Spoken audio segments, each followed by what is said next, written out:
Hello everyone, welcome to Perfection IAS. और Perfection IAS जितने भी हमारे बच्चे पूरे देश भर में जो यूपीएससी प्रीलिम्स 2023 में कल अपीयर होने जा रहे हैं उनको बेस्ट विशेस देने के लिए ये वीडियो हम रिकॉर्ड कर रहे हैं आपके लिए। और साथ ही साथ इस लास्ट मोमेंट पे जो कुछ आवर्स हमारे बचे हैं प्रीलिम्स एग्जामिनेशन के पहले, उस समय आपको किन चीज़ों के ऊपर ध्यान देना ज़रूरी है, उसके लिए एक C4 स्ट्रैटेजी मैं आपके सामने लेकर आ रहा हूँ।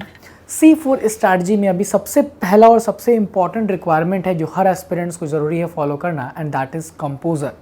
आपको अभी बहुत ही कंपोज और काम रहना बहुत ज़रूरी है, क्योंकि जो भी आपने पढ़ लिया है आप इस पर्टिकुलर चीज़ को मान लें कि ये जो भी आपने प्रिपेयर किया है वो ठीक है, और आप इतना कंपोज रहें और काम रहें कि जो भी आपने अभी तक कंज्यूम करा है वो चीज़ आप कल अच्छे से अप्लाई और यूटिलाइज कर सके, और इसके लिए काम और कंपोज रहना बहुत ज़रूरी है। दूसरा, कॉन्फिडेंट। आपको बहुत ही कॉन्फिडेंट रहना है अपने आप पर। सेल्फ कॉन्फिडेंस बहुत ज़रूरी है कल के एग्जामिनेशन के लिए, और अब ये आप में आना बहुत ज़रूरी है। आप किसी और से बेसिकली अपने आप को कंपेयर करके सेल्फ डाउट ये सारी चीज़ें में इन्वॉल्व ना हो प्लीज़। आप कॉन्फिडेंट रहें कि जो प्रिपरेशन आपने की है वो आपके एग्जामिनेशन को क्लियर करने के लिए सफिशिएंट है। आप कॉन्फिडेंट रहेंगे, यही चीज़ कल आपके एग्जामिनेशन में ये रिफ्लेक्ट भी होगा।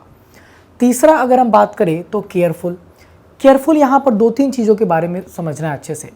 सबसे पहला केयरफुल ये कि इस लास्ट मोमेंट पे आप अपनी प्रिपरेशन डिस्कस ना करें किसी के साथ भी, कि आपका कितना हुआ। कि हम लोग फ्रेंड्स के साथ ये डिस्कस करते हैं कि तुम्हारा कुछ छूट गया क्या, मैंने तो यही कवर किया है। ये सारा कुछ आपको क्या करेगा, आपको सेल्फ डाउट में डालेगा। तो ये इस चीज़ से बचेंगे, आपको यहाँ पर केयरफुल रहने की ज़रूरत है। दूसरा, अगर आप बात करेंगे तो सबसे पहले अगर मैं बोलूँ तो आपको सेंटर पे बहुत टाइमली पहुंचना है। यहाँ भी आपको केयरफुल होने की ज़रूरत है कि आप लास्ट मिनट रश अवॉइड करेंगे। वहाँ पर पहुंचकर आप देखते हैं किसी को प्रिपरेशन करते हुए, तो उनसे आपको परेशान नहीं होना है, क्योंकि जो प्रिपरेशन आपने कर लिया है वो आपके लिए सफिशिएंट होगा। इसी बात को हमेशा मानना है। तीसरा, कि जब आप OMR को बबल करने की बात आएगी तो प्लीज़, और आप इस चीज़ का जब बिल्कुल ध्यान रखेंगे और वहाँ केयरफुल रहेंगे कि जब आप कम से कम एक पेज का जब आपने सही आंसर टिक कर लिया है क्वेश्चन में, आप प्लीज़ OMR पे उसको फिल कर ले। एक बार में सारा OMR फिल करने से बचेंगे सब लोग, ठीक है। और लास्ट इज़ कन्विक्शन। ये कन्विक्शन आपके अंदर होना चाहिए कि ये एग्जामिनेशन आप कल जाएंगे और क्रैक करके ही आप मेंस की तैयारी करने में लग जाएंगे परसों से ही। ये कन्विक्शन आपके अंदर रहेगा तो इससे एक पॉजिटिव एनर्जी कल आपको वहाँ पर मिलेगी एग्जामिनेशन के लिए, जो बहुत ज़रूरी है, ठीक है। लास्टली मैं ये कहना चाहूँगा कि जो कट ऑफ का ट्रेंड पिछले 5 सालों से हम देख रहे हैं, दैट हैज़ बिन रिड्यूसिंग, और 100 से कम रहा है पिछले 5 साल में, जिसमें लास्ट 2 ईयर्स 90 से भी कम रहा है।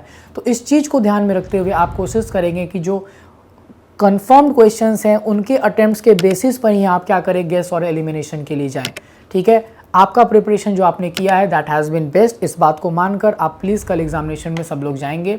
पूरे परफेक्शन आईएएस की टीम की तरफ से सभी कैंडिडेट्स को best wishes and all the very best for your prelims examination tomorrow. Thank you so much.